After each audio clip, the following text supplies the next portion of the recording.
لا إله إلا الله وأشهد أن محمدا عبده ورسوله أرسله بالهدى ودين الحق ليظهره على الدين كله ولو كره المشركون. اللهم صل على محمد وعلى آل محمد. أما بعد فإن خير الحديث كتاب الله وخير الهدي هدي محمد صلى الله عليه وسلم وشر الأمور محدثاتها فكل محدثة بدعة وكل بدعة ضلالة. أعوذ بالله من الشيطان الرجيم. يا أيها الذين آمنوا اتقوا الله حق تقاته ولا تموتن إلا وأنتم مسلمون.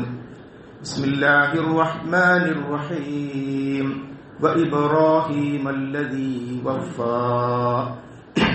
الله أكبر الله أكبر الله أكبر.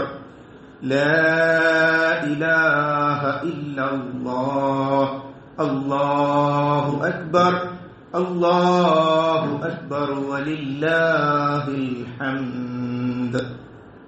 റബ്ബ് സുബ്ഹാനഹു വ തആലയുടെ നിയമനിർദ്ദേശങ്ങൾ ജീവിതത്തിന്റെ മുഴുവൻ മേഖലകളിലും സൂക്ഷിച്ച് ശ്രദ്ധിച്ച് ജീവിക്കണമെന്ന് നമ്മൾ ഏവരെയും ഓർമ്മപ്പെടുത്തുകയാണ്, വസിയ്യത്ത് ചെയ്യുകയാണ്. റബ്ബ് സുബ്ഹാനഹു വ തആലയുടെ അതിമഹത്തായ തൗഫീഖ് കൊണ്ട് ഒരു ബലിപെരുന്നാളിൽ കൂടി ജീവിച്ചിരിക്കാൻ, ഈ ഇബാദത്തുകളിൽ പങ്കെടുക്കാൻ നമുക്ക് റബ്ബ് സുബ്ഹാനഹു വ തആല തൗഫീഖ് നൽകിയിരിക്കുകയാണ്. എല്ലാവർക്കും ഈദുൽ അദ്ഹ ആശംസകൾ നേരുകയാണ്. സഹോദരി സഹോദരന്മാരെ, നമ്മൾ ഈ ആഘോഷത്തിൽ പങ്കെടുക്കുമ്പോൾ ഇസ്ലാമിലെ ഈ ആഘോഷത്തിന്റെ ഒരു പ്രത്യേകത നോക്കൂ. അല്ലാഹു സുബ്ഹാനഹു വ തആലയുടെ പ്രവാചകൻ പഠിപ്പിച്ചത് പ്രകാരം കുളിച്ച് പുതുവസ്ത്രങ്ങൾ അണിഞ്ഞ് നമ്മൾ ആഘോഷ ദിവസം എങ്ങോട്ടാണ് പോകുന്നത്? പള്ളിയിലേക്ക്. മഴ ഇല്ല എന്ന് നമ്മൾ ധരിക്കുന്ന സന്ദർഭത്തിൽ ഈദ്ഗാഹിലേക്ക് അല്ലാഹു അക്ബർ ഉച്ചരിച്ചുകൊണ്ട് ഇബാദത്തിന് വേണ്ടി, ഉത്ബോധനത്തിന് വേണ്ടിയാണ് പോകുന്നത്. അഥവാ ഒരു ആഘോഷം വരുമ്പോഴും ആ ആഘോഷം അള്ളാഹുവിനെ തക്ബീർ ചെയ്തുകൊണ്ട്, അവനെ സ്തുതിച്ചുകൊണ്ട്, ലാ ഇലാഹ ഇല്ലല്ലാഹ് കൂടുതൽ കൂടുതൽ പറഞ്ഞുകൊണ്ട് നാം നീങ്ങുന്നത് യഥാർത്ഥ ആഘോഷം നമുക്ക് കിട്ടാനാണ്. യഥാർത്ഥ പെരുന്നാൾ, യഥാർത്ഥ ആഘോഷം ഒരു ദിവസമല്ല, ഒരു ദിവസം 50,000 വർഷമായ, നമുക്കൊരു സംശയവും ഉണ്ടാകാൻ പാടില്ലാത്ത മരണാനന്തര ജീവിതമാണ്. നുസുലം മിൻ ഗഫൂരിർ റഹീം. പാപങ്ങൾ പൊറുക്കുന്നവനും കരുണാനിധിയുമായ റബ്ബിന്റെ വിരുന്ന്. ആ വിരുന്നാണ് സ്വർഗം എന്ന് പറയുന്നത്. അതാണ് ഒരു വിശ്വാസിയുടെ ആത്യന്തികമായ ലക്ഷ്യം. ആ ലക്ഷ്യത്തിലേക്ക് എത്താനാണ് ആരോരുമില്ലാത്ത ഒരു പ്രദേശം. ആ പ്രദേശത്താണ് റബ്ബ് സുബ്ഹാനഹു വ തആലയുടെ നിർദ്ദേശപ്രകാരം മഹാനായ ഇബ്രാഹിം നബി അലൈഹിസ്സലാം അവിടുന്ന് പ്രാർത്ഥിക്കുകയാണ്, റബ്ബി ജഅൽനി, അല്ലാഹുവേ നീ എന്നെ ആക്കി തീർക്കണം.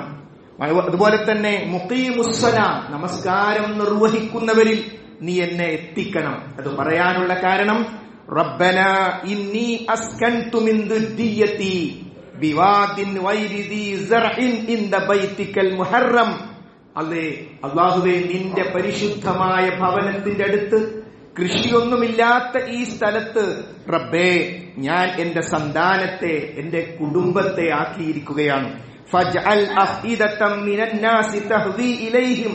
ജനങ്ങളിൽ ചിലരുടെ മനസ്സ് അവരിലേക്ക് നീ ആകർഷിക്കണം. 14 നൂറ്റാണ്ട് മുമ്പ്, മഹാനായ 4000 വർഷങ്ങൾക്ക് മുമ്പ് മഹാനായ ഇബ്രാഹിം നബി അലൈഹിസ്സലാമിന്റെ ദുആയാണിത്. നോക്കൂ, ഇന്ന് ലോകത്തിന്റെ കേന്ദ്രമാണ് മക്ക. ഈ ഭൂമിയുടെ മധ്യഭാഗമാണ് മക്ക. അവിടെ തവാഫും നമസ്കാരവും ഇല്ലാത്ത ഒരു സമയവുമില്ല. അവിടെ എല്ലാ കായികനികളും നമുക്ക് ഇന്ന് ലഭ്യമാണ്. ആ പ്രാർത്ഥനയുടെ ഫലം നോക്കൂ, ഒരു പ്രാർത്ഥനയ്ക്ക് എത്രമാത്രം വലിയ ഫലമുണ്ടാക്കാൻ പറ്റും എന്നതിന്റെ ഏറ്റവും വലിയ തെളിവാണ് ഇബ്രാഹിം നബി അലൈഹിസ്സലാമിന്റെ ആ പ്രാർത്ഥന. അതുകൊണ്ട് ജനങ്ങൾ അങ്ങോട്ട് ആകർഷിക്കപ്പെട്ടു. അവിടെ സംസം എന്ന മഹത്തായ അത്ഭുതമുണ്ടായി. കച്ചവട സംഘങ്ങളൊക്കെ അവിടെ നിർത്താൻ തുടങ്ങി. അവിടെ വമ്പിച്ച ടൗൺഷിപ്പ് വന്നു. അങ്ങനെ 10,000 ലക്ഷങ്ങൾ ഹജ്ജിനായി ഉംറക്കായി നിരന്തരമായി വന്നുകൊണ്ടേയിരിക്കുന്നു. ഈ ബലിപെരുന്നാൾ നമ്മോട് നൽകുന്ന ഏറ്റവും പ്രധാനപ്പെട്ട സന്ദേശം എന്ന് പറയുന്നത് മഹാനായ ഇബ്രാഹിം നബി അലൈഹിസ്സലാം നമുക്ക് പഠിപ്പിച്ചിട്ടുള്ള സുപ്രധാനമായ സന്ദേശം കടമകൾ പൂർത്തിയാക്കിയ ഇബ്രാഹിം. എന്തൊക്കെ അല്ലാഹു സുബ്ഹാനഹു വ തആല ഇബ്രാഹിം നബി അലൈഹിസ്സലാമിനോട് കൽപ്പിച്ചുവോ അത് പൂർണ്ണമായും നിറവേറ്റി അവിടുന്ന് ഈ ലോകത്തോട് വിട പറഞ്ഞു. സഹോദരീ സഹോദരന്മാരെ, കണ്ണടക്കും മുമ്പ് എന്റെ മകളുടെ വിവാഹം ഒന്ന് നടക്കണം, കണ്ണടക്കും മുമ്പ് എന്റെ മോനൊരു ജോലി കിട്ടണം. ഇതൊക്കെ നമ്മുടെ ആഗ്രഹമാണ്, ഒരു കുഴപ്പവുമില്ല. ഹലാലായ ഉദ്ദേശങ്ങളെല്ലാം നമുക്കാകാം. അതോടൊപ്പം അതിനേക്കാളും പ്രധാനം, നമ്മൾ ഖബറിലേക്ക് പോയാലും നമ്മുടെ മകളുടെ വിവാഹം നടക്കും, നമ്മൾ ഖബറിലേക്ക് പോയാലും നമ്മുടെ മകളൊരു വീടുണ്ടാകും. പക്ഷേ നമ്മൾ ഖബറിലേക്ക് പോയ ശേഷം നമുക്ക് ചെയ്യാൻ പറ്റാത്ത ചില കാര്യങ്ങളുണ്ട്. നമുക്ക് ആരോഗ്യമുണ്ട്, നമുക്ക് സമ്പത്തുണ്ട്, പക്ഷേ നമ്മൾ ഹജ്ജ് ചെയ്തില്ല. അത് ഖബറിൽ പോയതിനു ശേഷം സാധ്യമല്ല. അതുകൊണ്ട് നമ്മുടെ ഇസ്ലാം പൂർത്തീകരിക്കണം. നമസ്കാരത്തിന്റെ കാര്യത്തിലുള്ള അശ്രദ്ധ നമുക്ക് മാറ്റിയെടുക്കണം. തിന്മകളുടെ ലോകത്തു നിന്നും നന്മയുടെ ലോകത്തേക്ക് എത്തിയിട്ട് വേണം നമുക്ക് മരണപ്പെടാൻ. കടമകൾ പൂർത്തിയാക്കിയ ഇബ്രാഹിം. അതുകൊണ്ട് നമ്മളൊക്കെ കുറെ കടമകൾ നമ്മോട്, നമ്മുടെ കുടുംബത്തോട്, മക്കളോട്, മാതാപിതാക്കളോട്, അയൽവാസികളോട്, സമൂഹത്തോട്, സക്കാത്തുമായി ബന്ധപ്പെട്ട് എല്ലാം കുറെ കടമകൾ നമുക്ക് പൂർത്തിയാക്കാനുണ്ട്. ആ കടമകൾ പൂർത്തിയാക്കിയിട്ടാകണം നമ്മൾ ഈ ലോകത്തോട് വിട പറയേണ്ടത്. ഇബ്രാഹിം നബി അലൈഹിസ്സലാം പടുത്തുയർത്തി ആ കഅബാലയത്തിൽ പിന്നീട് വിഗ്രഹങ്ങൾ വന്നു. ആരുടെ വിഗ്രഹം? ആരാണോ കഅബാലയം പടുത്തുയർത്തിയത്, ആരാണോ ഉപ്പയെ സഹായിച്ചത്, ആ മഹാന്മാരായ 2 പ്രവാചകന്മാരുടേത് ഉൾപ്പെടെ വിഗ്രഹം എവിടെ വന്നു? ഇന്ന് നമ്മൾ കാണുന്ന ആ കഅബാലയത്തിന്റെ ഉള്ളിലേക്ക് വന്നു. അവിടേക്ക് വരുന്നു മഹാനായ മുഹമ്മദ് മുസ്തഫ നബി കരീം സ്വല്ലല്ലാഹു അലൈഹി വസല്ലം. ആരാണ് മുഹമ്മദ് റസൂലുള്ളാഹ്? ഇബ്രാഹിം നബി അലൈഹിസ്സലാമിന്റെ ദുആഇന്റെ ഫലം റബ്ബനാ വബ്അത് ഫീഹിം എന്ന് പറഞ്ഞുകൊണ്ടുള്ള അവിടുത്തെ ദുആ ഖുർആൻ പഠിപ്പിക്കുന്നുണ്ട്. ആ ദുആയുടെ ഫലമാണ് മഹാനായ മുഹമ്മദ് നബി കരീം സ്വല്ലല്ലാഹു അലൈഹി വസല്ലമയുടെ ജനനം. അവിടുന്ന് വരുമ്പോൾ ആ വിഗ്രഹാരാധന നടക്കുന്ന ജനങ്ങളോട് ഇബ്രാഹിം നബി അലൈഹിസ്സലാമിന്റെ സന്ദേശം ഉൾക്കൊണ്ട് അവിടുന്ന് ആശയപരമായി പോരാടി. അവിടേക്ക് കയറി ചെന്ന് വിഗ്രഹം എടുത്ത് പുറത്തേക്കിട്ടില്ല, മറിച്ച് വിശുദ്ധ ഖുർആൻ കൊണ്ട് ഏറ്റവും വലിയ ജിഹാദ് ചാട്ടുളിയായി ആയത്ത് ചെന്ന് അവരുടെ മനസ്സിൽ തറച്ചു. അലൈസല്ലാഹു ബികാഫിൻ അബ്ദഹു, അല്ലാഹുവിന്റെ അടിമക്ക് അല്ലാ പോലെ ഉറക്കമില്ലാത്ത മഴക്കമില്ലാത്ത സർവശക്തനായ ഏറ്റവും സ്നേഹമുള്ള റബ്ബ് പോലെ നമുക്ക് പ്രാർത്ഥിക്കാൻ. കാണാത്ത കേൾക്കാത്ത ഉപകാരമോ ഉപദ്രവമോ ചെയ്യാത്തവയെ എന്തിനാണ് ആരാധിക്കുന്നത്? ആ ചോദ്യം തന്ന് തറച്ചപ്പോ എതിർപ്പുകൾ ഉണ്ടായി. ആ എതിർപ്പ് ആ ജനിച്ചു വീണ നാട്ടിൽ നിന്നും യാത്ര പോകേണ്ടി വന്നു, ഹിജ്റ പോകേണ്ടി വന്നു, പീഡനങ്ങൾ സഹിച്ചു, കൊലപാതകങ്ങൾക്ക് വിധേയമായി സ്വഹാബത്ത്. അങ്ങനെ തിരിച്ചു വരുമ്പോഴും ആ ജിഹാദിന്റെ ഭാഗമായി മനുഷ്യ മനസ്സുകളിൽ പരിവർത്തനമുണ്ടായി. രക്തരഹിത വിപ്ലവത്തിലൂടെ മക്കം ഫതഹുണ്ടായി. അവിടെ നടക്കുന്ന ഒരു രംഗമുണ്ട് സഹോദരി സഹോദരന്മാരെ, നമ്മൾ കുട്ടികൾക്ക് പഠിപ്പിച്ചു കൊടുക്കേണ്ട രംഗമാണ്. മഹാനായ നബി കരീം സ്വല്ലല്ലാഹു അലൈഹി വസല്ലമയുടെ കൺമുമ്പിൽ ആ സന്തോഷം കാണുകയാണ്. എന്താണ് ആ സന്തോഷം? ആരാണോ വിഗ്രഹങ്ങൾ ഉണ്ടാക്കി വെച്ചത് അവരുടെ കൈകൾ കൊണ്ട് കഅബാലയത്തിലെ വിഗ്രഹങ്ങൾ എടുത്ത് പുറത്തേക്ക് ഇടുന്നു. ഈ രംഗം ജീവിച്ചിരിക്കെ മുഹമ്മദ് മുസ്തഫ നബി കരീം സ്വല്ലല്ലാഹു അലൈഹി വസല്ലം കാണുകയാണ്. എത്രമാത്രം സന്തോഷമുണ്ടാകും! തന്റെ പ്രവർത്തനത്തിന്റെ ഫലം നേരിട്ട് കാണുന്നു. പക്ഷെ റസൂലുള്ള പൂർണ്ണ സംതൃപ്തനല്ല. കാരണം ഇബ്ലീസ് ജീവിച്ചിരിക്കുന്നു. അവൻ പടച്ചവരോട് ദുആ ചെയ്തിട്ടുണ്ട്, അൻദിർനീ ഇലാ യൗമി യുബ്അസൂൻ, പടച്ചവരെ എന്റെ ആയുസ് നീ ഖിയാമത്ത് നാൾ വരെ നീട്ടിത്തരണേ. ഉടൻ മറുപടി, ഖാല ഇന്നക മിനൽ മുൻദരീൻ, നീ അവധി നീട്ടപ്പെട്ടവരിൽ പെട്ടവനാണ്. പടച്ചവൻ അവധിയെന്ന് നീട്ടിക്കൊടുത്തു. അങ്ങനെയാണ് ഒരാൾ മോശമാകാൻ തീരുമാനിച്ചാൽ ദുനിയാവിൽ പടച്ചവൻ അവധിയെന്ന് നീട്ടിക്കൊടുക്കും. അവനുണ്ട്, അവൻ വസ്വാസ് ഉണ്ടാക്കും. ഏതായാലും ഇബ്രാഹിം നബിന്റെതല്ലേ, നിങ്ങൾ ആരാധിക്കൊന്നും വേണ്ട, ഒന്ന് നേരെ വെച്ചത് റിപ്പയർ നടത്തിക്കാളി എന്ന് ആദ്യം വിഗ്രഹാരാധന കൊണ്ടുവന്നത് ബദ്ദും സുവാവും യോക്കും നസറും നല്ല മനുഷ്യന്മാരല്ലേ, ഒരു രൂപമുണ്ടാക്കി വെക്കണ്ടേ എന്ന് അന്നത്തെ കാലത്തെ മുസ്ലിങ്ങളോട് പറഞ്ഞിട്ടാണ്. അത് ആവർത്തിക്കും. അതുകൊണ്ട് മഹാനായ അലി ഇബ്നു അബീ ത്വാലിബ് റളിയല്ലാഹു അൻഹു വിളിച്ചുകൊണ്ട് റസൂലുള്ളാഹി സ്വല്ലല്ലാഹു അലൈഹി വസല്ലം പറഞ്ഞു, അലി അല്ലാ തദഅത്തിൻസാലൻ ഇല്ലാ തമസ്തഹു വലാ ഖബ്റൻ മുശ്രിഫൻ ഇല്ലാ സവൈതഹു. അലി പോയി നോക്ക്, അവർ സ്വയം പരിവർത്തിതമായി പുറത്തേക്കെടുത്തിട്ട വല്ല വിഗ്രഹവും നശിക്കാൻ ബാക്കിയുണ്ടെങ്കിൽ ഇല്ലാത്ത അവസ്ഥവും പൂർണ്ണമായും തവിട് പൊടിയാക്കി കളയണം. അവർ സ്വയം മാറിയ സമയം നിർത്തിയില്ല റസൂലുള്ളാഹി. വലാ ഖബ്റൻ മുശ്രിഫൻ, പൊന്തി നിൽക്കുന്ന ഒരു കബറിനെയും നീ ഉപേക്ഷിക്കരുത്.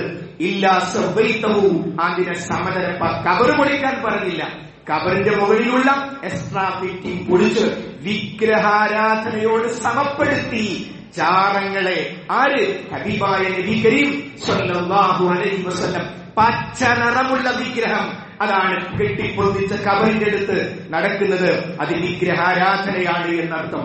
സ്വഹീഹ് മുസ്ലിമിൽ കാണാം, ഇവിടെ പൊളിക്കാൻ പറഞ്ഞ കബർ യഅനി ഖുബൂറൽ മുസ്ലിമീൻ, മുസ്ലിമീങ്ങളുടെ കബറാണ് എന്ന്. നമ്മുടെ നാട്ടിലും ചുറ്റുഭാഗങ്ങളിലും ഏറ്റവും വേദനിക്കേണ്ടത് ഇബ്രാഹിം നബി അലൈഹിസ്സലാം പ്രാർത്ഥിച്ചു, വജ്നുബിനി വബനിയ അൻ നഅബുദൽ അസ്നാം, പടച്ചവനെ എന്നെയും എന്റെ സന്താനങ്ങളെയും വിഗ്രഹാരാധനയിൽ നിന്ന് കാത്തുരക്ഷിക്കണേ.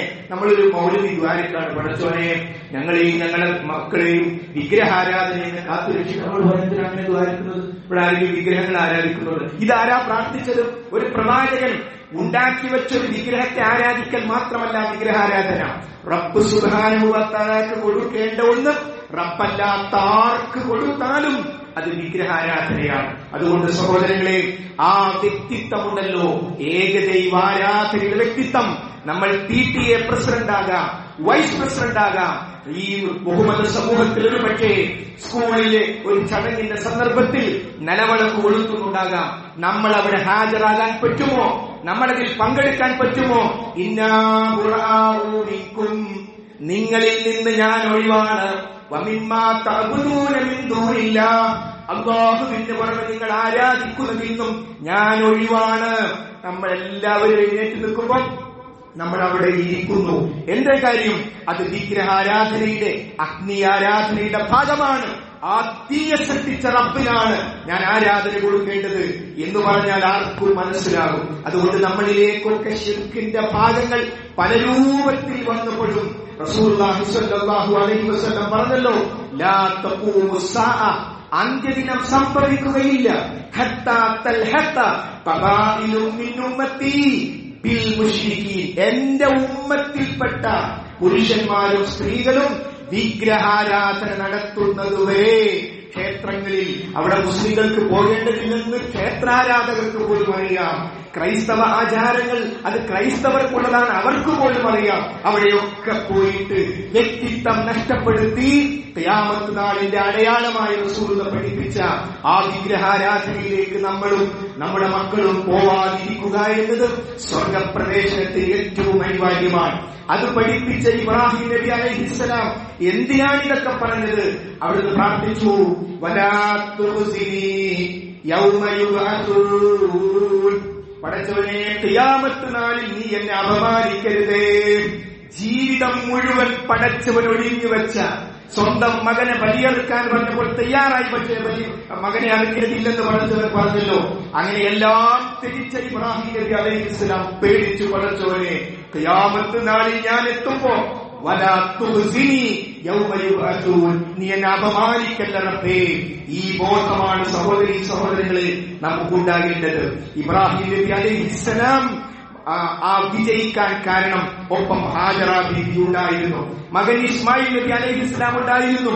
ആ കഅബാലയത്തിൽ ഇന്ന് നമ്മൾ പോകുന്ന അതേ കഅബാലയത്തിന്റെ ആ മണ്ണിൽ ആ ഉമ്മയെയും മകനെയും ആക്കി പോകുമ്പോ ഹാജറ ബീവി ചോദിച്ചു, അല്ലാഹു സുബ്ഹാനഹു വ തആല പറഞ്ഞിട്ടാണോ അങ്ങ് ഞങ്ങളെ ഇവിടെ ഉപേക്ഷിക്കുന്നത്?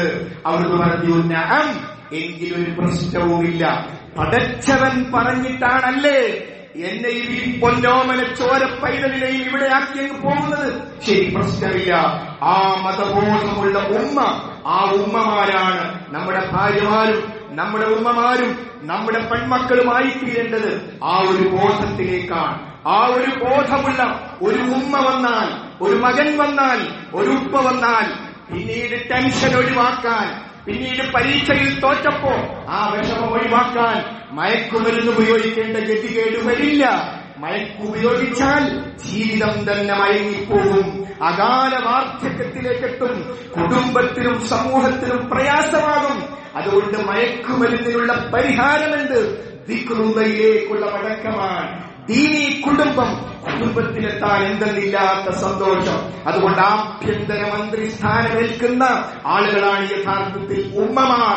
ഞാൻ ചോദിക്കട്ടെ, ഈ പെരുന്നാൾ ആഘോഷത്തിന്റെ സന്ദർഭത്തിൽ ധാരാളം സ്ത്രീകൾ അൽഹംദുലില്ലാഹ് ഇവിടെ എത്തി.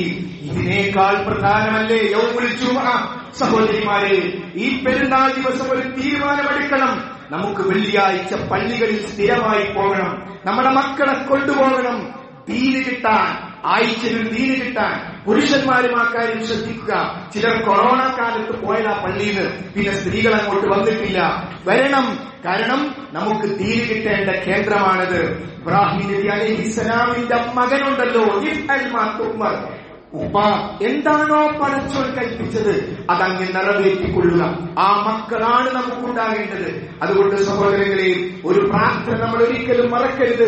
ഇബ്രാഹിം നബി അലൈഹിസ്സലാമിന്റെ സുപ്രധാനമായ പ്രാർത്ഥനയാണത്. റബ്ബി ജഅൽനി മുഖീമസ്സലാം, പടച്ചവനെ നീ എന്നെ നമസ്കാരം നിർവഹിക്കുന്നവരിൽ വമിൻ ദുരിയത്തി, എന്റെ കുടുംബത്തെയും നമസ്കാരം മുറപ്രകാരം നിർവഹിക്കുന്നവരിൽ നീയാക്കേണമേ. എന്നിട്ടൊരു കാര്യം കൂടി, റബ്ബനാ വതഖബ്ബൽ ദുആ, ഈ ദുആ നീ സ്വീകരിക്കണം. ബാക്കി ദുആ സ്വീകരിക്കേണ്ടതല്ല. സഹോദരി സഹോദരന്മാരെ, ഇന്ന് സുബഹിക്ക്, നാളെ സുബഹിക്ക് നമ്മൾ പള്ളിയിലേക്ക് പ്രത്യേകിച്ച് പുരുഷന്മാർ വരാതിരിക്കാൻ എന്ത് ന്യായം? അതുകൊണ്ട് നമസ്കരിച്ചാൽ പോരാ, മുറപ്രകാരം നിർവഹിക്കണം. നമ്മളും നമ്മുടെ കുടുംബവും പള്ളിയുമായി അഭേദ്യമായ ബന്ധമുണ്ടാകണം. അങ്ങനെ ദീനിയായ ഒരു കുടുംബത്തെ വളർത്തിയെടുക്കാൻ നമുക്ക് സാധിക്കണം. ഇപ്പോൾ ഹാജിമാർ കല്ലേറ് കഴിഞ്ഞ് മിനയിലാണ് ഈ സന്ദർഭത്തിലുള്ളത്. ഹജ്ജിൽ മുഴുവൻ ചലനമാണ്, എല്ലായിടത്തും ചലനമാണ്. തവാഫ് 7 പ്രാവശ്യം, സഅയ് 7 പ്രാവശ്യം. ഇനി ഹജ്ജുമായി ബന്ധപ്പെട്ട് അറഫയിലെത്തിയാൽ പിന്നീട് ആ അറഫയിൽ നിന്നും മുസ്ദലിഫയിലേക്കുള്ള ഒരു ഒഴുക്കുണ്ട്. ജനങ്ങൾ എവിടുന്ന് പുറപ്പെടുന്നുവോ അവിടുന്ന് നിങ്ങൾ പുറപ്പെടുക. ലക്ഷക്കണക്കിന് മനുഷ്യന്മാർ ഒരൊറ്റ സ്ഥലത്ത് വെച്ച് ആരും വഴി ചോദിക്കേണ്ടതില്ല. ആ ഒഴുക്കിൽ അങ്ങ് പറ്റാൻ മതി. അങ്ങനെ അവർ മുസ്ദലിഫയിലേക്ക് എത്തുന്നു. മുസ്ദലിഫയിൽ എന്താ സുന്നത്ത്? അവിടെ ഇത്തിരി ഉറങ്ങണം. സുബഹിക്ക് മുമ്പ് ഇത്തിരി ഉറങ്ങണം. ലക്ഷക്കണക്കിന് മനുഷ്യന്മാർ ഒരു ഇടം കിട്ടാൻ, ഒന്ന് ഉറങ്ങാൻ. കാലിന്റെ അവിടെ മറ്റൊരാളുണ്ടാകും, തലയുടെ ഭാഗത്ത് മറ്റൊരാളുണ്ടാകും. ഒരൊറ്റ ആഗ്രഹം, ഒന്നന്തി ഉറങ്ങണം. അല്പസമയം മെത്തയില്ല, ഒന്നുമില്ല. ആ വിശാലമായ മൈതാനത്ത് അല്ലാഹു നമുക്കെല്ലാം തൗഫീഖ് നൽകുമാറാകട്ടെ. അവിടെ അല്പം ഉറങ്ങണം സഹോദരങ്ങളെ. ആ ഉറക്കം പോലും ഒരു ചലനത്തിന്റെ ഭാഗമാണ്. എന്തിനാണ് മുസ്ദലിഫയിൽ ഉറങ്ങുന്നത്? പിന്നീട് സുബഹി നമസ്കരിച്ച് പിന്നെയും ഉണ്ട് ഒരു ഒഴുക്ക്. ആ ഒഴുക്ക് മിനയിലേക്ക് പോയി ജംറയിൽ കല്ലെറിയാൻ പോകണം. അത് കഴിഞ്ഞ് വീണ്ടും മക്കയിലെത്തണം. ഇങ്ങനെ ഹജ്ജ് മുഴുവൻ ചലനമാണ്. ഹജ്ജിലെ ഉറക്കം പോലും ഒരു ചലനത്തിന്റെ ഭാഗമാണ്. നമ്മുടെ ജീവിതവും അങ്ങനെയാകണം. നാം ചലിച്ചുകൊണ്ടേയിരിക്കണം. ഇത്തിരി ആയുസ് 60-70 ഇടക്കാണ് എന്റെ ഉമ്മത്തിന്റെ ആയുസ് എന്ന് പറഞ്ഞു. 60 കഴിഞ്ഞാൽ പിന്നീട് ബോണസാണ് പടച്ചോന്റെ ഭാഗമുള്ള. അതുകൊണ്ട് ഈ ഒരു ആയുസ്സിൽ നമ്മൾ സ്വർഗത്തിന് വേണ്ടിയുള്ള ചലനങ്ങളിലായിരിക്കണം. നമ്മുടെ ഹബീബ് നബി കരീം സല്ലല്ലാഹു അലൈഹി വസല്ലം എന്തിനാണ് ഉറങ്ങിയത്? സുബഹിക്കും എഴുന്നേൽക്കണം. അവർക്ക് പറഞ്ഞു, മറ്റ് കാരണങ്ങളില്ലെങ്കിൽ, ദീൻ പഠിക്കുക, മറ്റുള്ളവർക്ക് ഉപകാരം ചെയ്യുക പോലെയുള്ള കാരണങ്ങളില്ലെങ്കിൽ ഇശ കഴിഞ്ഞാൽ പെട്ടെന്ന് ഉറങ്ങണം. എന്തിന്? സുബഹിക്ക് മുമ്പ് എഴുന്നേറ്റ് തഹജ്ജുദ് നമസ്കരിക്കാൻ. നമ്മുടെ ഹബീബിന് തഹജ്ജുദ് നിസ്കാരം നിർബന്ധാണ്. നമുക്ക് ഏറ്റവും പ്രധാനപ്പെട്ട സുന്നത്താണ്. അതുകൊണ്ട് ഒരു മാറ്റം നമുക്ക് വേണം. അല്ലാഹു തൗഫീഖ് ചെയ്യുമാറാകട്ടെ. മരണം തടയാൻ സാധ്യമല്ലല്ലോ. അതുകൊണ്ട് ചലിച്ചുകൊണ്ടേയിരിക്കുക. നന്മയിലേക്കുള്ള ചലനം വളരെ പ്രധാനമാണ്. ഇന്ന് പരിശുദ്ധ ഇസ്ലാം ലോകത്ത് ഏറ്റവും പ്രചാരണമുള്ള മതമേത്? ChatGPT അടിച്ചു നോക്കി ഇസ്ലാമിന്റെ ശത്രുക്കൾ പോലും അവർക്ക് കിട്ടുന്ന മറുപടി ഇസ്ലാമിന് തന്നെയാണ്. ചാറ്റിനോട് യുദ്ധം ചെയ്തിട്ട് കാര്യമില്ലല്ലോ, ഇസ്ലാം ലോകത്ത് പ്രചരിച്ചുകൊണ്ടേയിരിക്കുന്നു. പക്ഷേ മുസ്ലിമീങ്ങൾ ഇസ്ലാമിനെ കുറിച്ച് പഠിക്കുന്നില്ല എന്നതാണ് ഇപ്പോഴത്തെ ദുരന്തം. അതുകൊണ്ട് മാർച്ച് 15 ഐക്യരാഷ്ട്രസഭ പ്രഖ്യാപിച്ചു ഇസ്ലാമോഫോബിയ വിരുദ്ധ ദിനം. സൗദി തീരുമാനിച്ചതല്ല, ഇസ്ലാമിക രാഷ്ട്രങ്ങൾ തീരുമാനിച്ചതല്ല. ഇസ്ലാമിന്റെ പ്രചാരണത്തെ തടയാൻ ഇസ്ലാം എന്ന് കേട്ടാൽ പേടി വരണം, താടി കണ്ടാൽ പേടി വരണം, നിസ്കരിക്കുന്നത് കണ്ടാൽ വർഗീയത മനസ്സിൽ വരണം. അങ്ങനെ മീഡിയ മൊത്തം പ്രചരിക്കുമ്പോഴും യൂറോപ്പിൽ, അമേരിക്കയിൽ ഏറ്റവും ഫാസ്റ്റ് ഗ്രോയിങ് റിലീജിയൻ ഇസ്ലാമാണ് സഹോദരങ്ങളെ. അതുകൊണ്ട് ആ ഇസ്ലാം അനുസരിച്ച് ജീവിക്കാൻ നമ്മൾ തയ്യാറാകണം. നമുക്കറിയാം മഹാനായ റസൂലുള്ളാഹി സ്വല്ലല്ലാഹു അലൈഹി വസല്ലം അറഫയിൽ വെച്ച് അവസാനത്തെ അഭിസംബോധന നടത്തിയപ്പോൾ അവിടുന്ന് പറഞ്ഞു, നിങ്ങളുടെ അഭിമാനം പരസ്പരം സംരക്ഷിക്കണം. ഭാര്യമാർക്ക് ഭർത്താക്കന്മാരോട് കടമയുണ്ട്, ഭർത്താക്കന്മാർക്ക് ഭാര്യമാരോട് കടമയുണ്ട്. സഹോദര സഹോദരി, ഒന്നിച്ചൊരു കിടക്കയിൽ കിടന്നിട്ട് ഭാര്യയ്ക്കൊരു തണുപ്പാകാൻ ഭർത്താവിന് സാധിക്കുന്നില്ലെങ്കിൽ, ഭർത്താവിനൊരു താങ്ങാകാൻ ഭാര്യയ്ക്ക് സാധിക്കുന്നില്ലെങ്കിൽ എന്താണ് ഈ ജീവിതത്തിന്റെ അർത്ഥം? ഒരാൾ റസൂലിനെ എടുത്തു വന്നു, എന്നിട്ട് പറഞ്ഞു എന്റെ ഭാര്യയ്ക്ക് ഇന്ന കുഴപ്പമുണ്ട്, പരാതിക്ക് പറഞ്ഞു, നിൽക്കുന്നു പറഞ്ഞു, ഓളെ ഗുണം കൊണ്ട് പറയുന്നു പറഞ്ഞു. അതോ ഞാൻ പട്ടിണി കിടക്കും, ഓളിന്റെ പട്ടിണി കിടന്നു എന്റെ പ്രയാസത്തിൽ, എങ്കിൽ എല്ലാവർക്കും തകരാറുണ്ടാകും. അവളുടെ ഗുണത്തെ കാണുക. പൂർണ്ണ സംതൃപ്തയായ ഭാര്യ പരലോകത്താണ്, പൂർണ്ണ സംതൃപ്തനായ ഭർത്താവ് പരലോകത്താണ്. അതുകൊണ്ട് കുടുംബത്തിലേക്ക് വന്ന് കുടുംബത്തെ സന്തോഷകരമാക്കി മാറ്റാൻ നാം ഓരോരുത്തരും പ്രത്യേകമായി ശ്രമിക്കുക. അതോടൊപ്പം സഹോദരങ്ങളെ, നമ്മൾ ഇവിടെ ഈ പെരുന്നാൾ ആഘോഷിക്കുമ്പോ വേറെ ഒരു നാടുണ്ട്, ഗസ, ഫലസ്തീൻ. അവിടെ കൊന്നൊടുക്കുന്നത് കുട്ടികളെയാണ്. അവർക്കെവിടെ പെരുന്നാൾ, അവർക്കെവിടെ ആഘോഷം? അവരിൽ വലിയൊരു ഭാഗത്തെ കൊന്നൊടുക്കിക്കഴിഞ്ഞു ഇസ്രായേൽ എന്ന ക്രൂരമായ രാഷ്ട്രം. നമ്മൾ ചിന്തിക്കുക, ആ കുട്ടികൾ രക്ഷപ്പെട്ടു, അവർക്ക് നേരെ സ്വർഗത്തിലേക്ക് പോകാം. പക്ഷെ നമുക്കതൊരു പരീക്ഷണമാണ്. അവരെ ഓർക്കാതെ ഇന്ന് ബിരിയാണി കഴിക്കാൻ, അവരെ ഓർക്കാതെ ഇന്ന് പെരുന്നാൾ ആഘോഷിക്കാൻ നമുക്ക് സാധ്യമല്ല. അവർക്ക് വേണ്ടി ആത്മാർത്ഥമായ പ്രാർത്ഥന നമ്മൾ ഇന്നുണ്ടാവുക. ഇന്നലെ നടന്ന അറഫ പ്രസംഗത്തിലും സൗദിയിലെ വലിയ പണ്ഡിതൻ അറഫയിൽ വെച്ച് സംസാരിച്ചപ്പോഴും ആ കാര്യം പ്രത്യേകം എടുത്തു പറഞ്ഞത് നമ്മൾ ശ്രദ്ധിച്ചിരിക്കും. നമുക്ക് വേണ്ടത്, മുസ്ലിം സമുദായത്തിന് അടിസ്ഥാനപരമായി വേണ്ടത് ഐക്യമാണ്. ആ ഐക്യമുണ്ടാകാനുള്ള അടിസ്ഥാനപരമായ മാനദണ്ഡം എന്താണ്? വളരെ കൃത്യമാണ്. ഇന്നിതാ പുതിയ ചില ആശയങ്ങൾ വരുന്നു, പ്രസംഗിക്കുകയാണ്, പ്രചരിപ്പിക്കുകയാണ്. ഈ ബലി അർക്കൊന്നും വേണ്ട, 7 ആള് കൂടിയിട്ട് പൈസ എടുത്തിട്ട് ഫർണിച്ചർ വാങ്ങിയിട്ട് പാവപ്പെട്ടവർക്ക് കൊടുത്താൽ മതിയോ? ഭയങ്കര പുതിയ കണ്ടുപിടുത്താം. എന്താ തെളിവ്? അപ്പനാ യോഗ്യമെന്ന് ഖുറാനില്ലേ, നിങ്ങൾ ചിന്തിക്കുന്നില്ലേ എന്ന് ഖുറാൻ പറഞ്ഞിട്ടില്ലേ? ചിന്തിച്ചിട്ട് ഇങ്ങനെ ബലിമൃഗത്തെ കറക്കുമ്പോൾ ചോരയാകും, അത് കാരുണ്യത്തിനെതിരാകും. അതുകൊണ്ട് വേണ്ട. അതുകൊണ്ട് നമ്മൾ എല്ലാവരും കൂടി പാവപ്പെട്ടവരെ സഹായിച്ചാൽ മതി. ഈ ആശയം എവിടുന്ന് വന്നു? നിസ്കാരം 3 ആശയം എവിടുന്ന് വന്നു? സംസം വെള്ളത്തിന് പ്രാധാന്യമുള്ള എന്ന ആശയം എവിടുന്ന് വന്നു? അത് വന്നത് ഐക്യത്തിൽ നിന്നും വേർതിരിഞ്ഞു പോകുമ്പോഴാണ്. വിശുദ്ധ ഖുർആനും പ്രവാചകരെയും നമ്മൾ പഠിക്കേണ്ടതും മനസ്സിലാക്കേണ്ടതും ജീവിതത്തിൽ പകർത്തേണ്ടതും ഖുർആൻ പഠിപ്പിച്ചതുപോലെ ഹദീസ് പഠിപ്പിച്ച ഉദാഹരണത്തോടും ഉദീയത്തുമായി ബന്ധപ്പെട്ട ആയത്ത് ഖുർആനിലുണ്ട്. അതുമായി ബന്ധപ്പെട്ട ഹദീസ് റസൂൽ പഠിപ്പിച്ചു. ആ ആയത്തും ഹദീസും പഠിപ്പിച്ച റസൂൽ എന്ത് ചെയ്തു? പെരുന്നാൾ കഴിഞ്ഞു, അവിടുന്ന് നേരെ ബലിമൃഗത്തെ അറുത്തു. അതാണ് വ്യാഖ്യാനം. ഈ ആയത്തും ഹദീസും പഠിപ്പിച്ച റസൂലുള്ളാഹി സ്വല്ലല്ലാഹു അലൈഹി വസല്ലമയും സ്വഹാബത്തും ഈ ആയത്തിനെയും ഹദീസിനെയും എങ്ങനെ പ്രാവർത്തികമാക്കി? അതാണ് ശരിയായ വ്യാഖ്യാനം. ആ വ്യാഖ്യാനം വിട്ടാൽ അവനവന്റെ ബുദ്ധിയിൽ തോന്നുന്നത് ദീനായി മാറും. അതുകൊണ്ട് ഐക്യത്തിനുള്ള മാർഗം വിശുദ്ധ ഖുർആനും പ്രവാചകരെയും റസൂലുള്ളാഹിയും സ്വഹാബത്തും മനസ്സിലാക്കിയതുപോലെ തന്നെ മനസ്സിലാക്കുക. നോക്കൂ, ഹജ്ജിൽ ആ ആയിരക്കണക്കിന് 10,000-കണക്കിന് പ്രവാചകന്മാർ വന്ന സ്ഥലമാണ് ഹറം. ആ ഹറമിൽ ഇലാ അർവാഹി എന്ന് വേണ്ടോ? കഴിയുമ്പോൾ എല്ലാ പ്രവാചകന്മാരും റൂഹിൽ കിടക്കട്ടെ ഒരു വേണ്ടോ? നമ്മുടെ നാട്ടിലൊക്കെ ഇലാ അർവാഹി കാണുന്നു. നമ്മുടെ ഖബർസ്ഥാനിൽ പോലും, നമ്മുടെ ബാലുശ്ശേരി ഖബർസ്ഥാനിൽ പോലും ആ ബിദ്അത്ത് കടന്നു വരുന്നുവെങ്കിൽ സമൂഹത്തെ പഠിപ്പിക്കണം. റസൂൽ പഠിപ്പിച്ചതാണ് ദീൻ, സ്വഹാബത്ത് പഠിപ്പിച്ചതാണ് ദീൻ. ഒരു മയ്യത്തുമായി ബന്ധപ്പെട്ട് റസൂൽ പഠിപ്പിച്ചതെന്ത്, അത് പഠിപ്പിച്ചു കൊടുക്കാൻ ഒരിക്കലും പൊക്കിൽ കൊടിയിലൂടെ ആശയം പകരുകയില്ല, അത് പറഞ്ഞു കൊടുക്കുക തന്നെ വേണം. അതുകൊണ്ട് വലിയൊരു ഉത്തരവാദിത്തം നമുക്കുണ്ട്.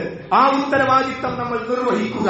നമുക്ക് പൂർണ്ണ മുസ്ലിമായി ഈ ലോകത്തോട് വിട പറയണം. അതോടൊപ്പം സഹോദരന്മാരെ, ഈ ദിവസത്തിൽ നാം ശ്രദ്ധിക്കേണ്ടത്, ഇന്ന് ദാനം ചെയ്യൽ പ്രത്യേകം സുന്നത്താണ്. നമ്മളെല്ലാ വെള്ളിയാഴ്ചയും പൈസ കൊടുക്കാറുണ്ട്. പക്ഷെ ഇന്നത്തെ ദിവസം റസൂലുള്ളാഹി സ്വല്ലല്ലാഹു അലൈഹി വസല്ലം സ്ത്രീകളുടെ ഭാഗത്തേക്ക് പ്രത്യേകം പോയി ഒരു വിധി കാണിച്ചു കൊടുത്തു, അവരുടെ സംഭാവന സ്വീകരിക്കാൻ. കുട്ടികളുടെ കയ്യിലൊക്കെ ചെറിയൊരു കാശ് കൊടുക്കുക, എന്നിട്ട് ബക്കറ്റിൽ ഇടാൻ പറയുക.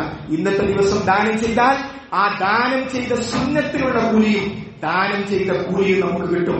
പെരുന്നാൾ ദിവസം നമ്മൾ ഒരിക്കലും ഈ ബലിയെ തകർത്ത് കളയരുത്. അല്ലാഹു അക്ബർ, അല്ലാഹുവാണ് മഹാൻ എന്നത് ഒരു പ്രതിജ്ഞ കൂടിയാണ്. എന്റെ ശരീരത്തിന്റെ ഇഷ്ടങ്ങൾ എനിക്ക് പ്രശ്നമില്ല. എന്റെ കൂട്ടുകാർ മദ്യപിക്കാൻ ക്ഷണിക്കുന്നു, മയക്കുമരുന്ന് ഉപയോഗിക്കാൻ ക്ഷണിക്കുന്നു, ഇല്ല, ഞാൻ ആ ഇച്ഛയെ ബലിയെടുക്കും എന്ന അല്ലാഹു അക്ബർ.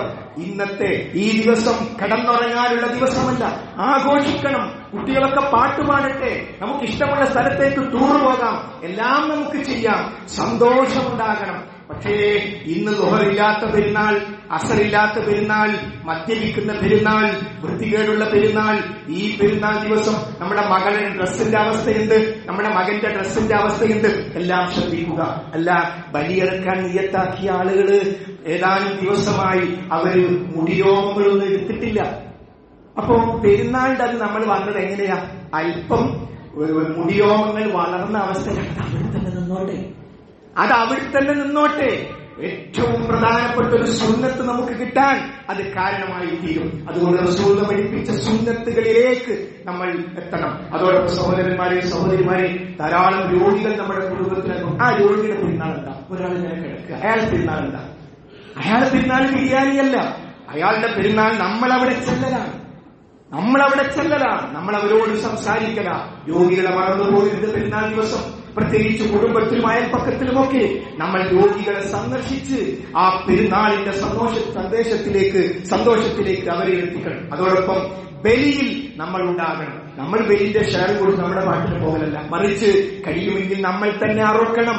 അവിടെ അത് പാക്കറ്റാക്കാൻ, അത് കൊണ്ടുപോകാൻ നമ്മൾ ഉണ്ടാകണം. നമ്മുടെ മക്കളുണ്ടാകണം. ഈ ഫിത്ർ സക്കാത്തും അതേപോലെ തന്നെ ബലി ഇതുമായി ബന്ധപ്പെട്ട കാര്യം ദീനിന്റെ ഇഖാമത്തിന്റെ ഭാഗമാണ്. അവിടെയെല്ലാം നമ്മൾ ഉണ്ടാകണം. അതോടൊപ്പം സഹോദരങ്ങളെ, ദുനിയാവാണ്, പല അഭിപ്രായ വ്യത്യാസങ്ങൾ ഉണ്ടാകും. ആ അഭിപ്രായ വ്യത്യാസങ്ങളിലാക്കാൻ നമുക്ക് എന്ത് ചെയ്യാൻ പറ്റും? മഹലിലെല്ലാവരെയും പങ്കെടുപ്പിച്ച് തെരഞ്ഞെടുപ്പ് നടത്താൻ പറ്റും. ആ തെരഞ്ഞെടുപ്പ് നടത്തി വീണ്ടും തെരഞ്ഞെടുപ്പ് നടത്താൻ പറ്റും. അങ്ങനെ തെരഞ്ഞെടുക്കപ്പെട്ടവരൊക്കെ വെച്ച് നമുക്ക് മുന്നോട്ട് പോകാൻ പറ്റും. അതല്ലേ ഐക്യത്തിന്റെ മാർഗം. അതുകൊണ്ട് നമ്മുടെ മഹലിൽ ഐക്യമുണ്ടാകണം. ആ ഐക്യത്തോടൊപ്പം എല്ലാവരും നിൽക്കണം. അതിനുവേണ്ടി നമ്മൾ പ്രാർത്ഥിക്കണം. വിഘടിച്ചു നിൽക്കുന്ന ഒരവസ്ഥ ഉണ്ടാകരുത്. അല്ലാഹു എല്ലാവർക്കും നല്ല മനസ്സ് നൽകുമാറാകട്ടെ. പ്രാർത്ഥന തന്നെയാണ് സഹോദരന്മാരെ ഏറ്റവും പ്രധാനം. ഈ സന്ദർഭത്തിൽ നമ്മൾ ഓർക്കുക, നമ്മളാക്കിയ നമ്മുടെ പലരുടെയും മാതാപിതാക്കൾ ഖബർസ്ഥാനിലുണ്ട്. അല്ലാഹുവേ, അവർക്ക് പുറത്തു കൊടുക്കണമേ. അല്ലാഹുവേ, അവരുടെ ഖബറുകൾ വിശാലമാക്കണമേ. നമ്മളിൽ രോഗികളായ പലരുമുണ്ട്. അല്ലാഹുവേ, അവരുടെ രോഗങ്ങൾ നീ ശിഫയാക്കി കൊടുക്കണമേ. അല്ലാഹുവേ, ഈ പെരുന്നാൾ ആഘോഷിക്കുമ്പോഴും ഗൾഫിലും മറ്റു പ്രദേശങ്ങളിലും ഞങ്ങളുടെ പ്രിയപ്പെട്ട സഹോദരങ്ങളുണ്ട്. അവർക്ക് പെരുന്നാളിന് നാട്ടിൽ വരാൻ ഇഷ്ടമില്ലാഞ്ഞിട്ടല്ല, പക്ഷേ ജീവനം, മക്കളുടെ ഫീസ് കൊടുക്കണം, അവർക്ക് വസ്ത്രം കൊടുക്കണം, വീടുണ്ടാക്കണം. അതിനുവേണ്ടി ഇവിടെ പെരുന്നാൾ ആഘോഷിക്കുമ്പോൾ അവർ ഗൾഫിൽ നിൽക്കുന്നു, അവർ മറ്റ് രാജ്യങ്ങളിൽ നിൽക്കുന്നു. അല്ലാഹുവേ, അവർക്ക് നീ ബറക്കത്തും റഹ്മത്തും നൽകുമാറാകണേ. ഒന്നിച്ച് കുടുംബസമേതം സ്വർഗ്ഗത്തിൽ പോകുന്നവരിൽ നീ ഞങ്ങൾ ഉൾപ്പെടുത്തണമേ. അല്ലാഹുവേ, പലസ്തീനിൽ, ഗസയിൽ പ്രയാസം അനുഭവിക്കുന്ന ഞങ്ങളുടെ സഹോദരങ്ങൾക്ക് നീ ആശ്വാസം നൽകണമേ. ആ കുട്ടികൾക്ക് നീ സ്വർഗം നൽകണമേ. ഷഹീദായ ആളുകളുടെ ഷഹാദത്ത് അല്ലാഹുവേ നീ സ്വീകരിക്കണമേ. അല്ലാഹുവേ, ഞങ്ങളിൽ നിന്ന് ഞങ്ങൾക്ക് വേണ്ടി ദുആ ചെയ്യുന്ന സ്വാലിഹീങ്ങളായ സന്താനങ്ങളെയും ഇണകളെയും നീ ഞങ്ങൾക്ക് പ്രദാനം ചെയ്യണമേ. അല്ലാഹുവേ, നിന്റെ കലിമത്ത് തൗഹീദ് ഉച്ചരിച്ചുകൊണ്ട് ആ അന്ത്യയാത്ര നിന്റെ കലിമത്ത് തൗഹീദ് ഉച്ചരിച്ചുകൊണ്ടാകാൻ നീ ഞങ്ങൾക്ക് തൗഫീഖ് നൽകണമേ. അല്ലാഹുവേ, പരസ്പരം സ്നേഹിക്കാൻ, ആദരിക്കാൻ, ആരോടും ബന്ധം വിച്ഛേദിക്കാതിരിക്കാൻ, വിച്ഛേദിച്ച ബന്ധങ്ങളെ നിനക്ക് വേണ്ടി പുനഃസ്ഥാപിക്കാൻ നീ ഞങ്ങൾക്ക് തൗഫീഖ് നൽകണമേ. റബ്ബനാ ലലംനാ അൻഫുസനാ വഇൻ ലം തഗ്ഫിർ ലനാ വതർഹംനാ ലനകൂനന്ന മിനൽ ഖാസിരീൻ. اللهم أجرنا من النار، اللهم أجرنا من النار، اللهم أجرنا من النار. ربنا تقبل منا إنك أنت السميع العليم وتب علينا إنك أنت التواب الرحيم. اللهم ربنا تقبل منا إنك أنت السميع العليم وتب علينا إنك أنت التواب الرحيم. ربنا آتنا في الدنيا حسنة وفي الآخرة حسنة وقنا عذاب النار. آمين آمين برحمتك يا أرحم الراحمين. وآخر دعوانا أن الحمد لله رب العالمين. الله أكبر الله أكبر الله أكبر لا إله إلا الله. الله أكبر الله أكبر ولله الحمد. السلام عليكم ورحمة الله.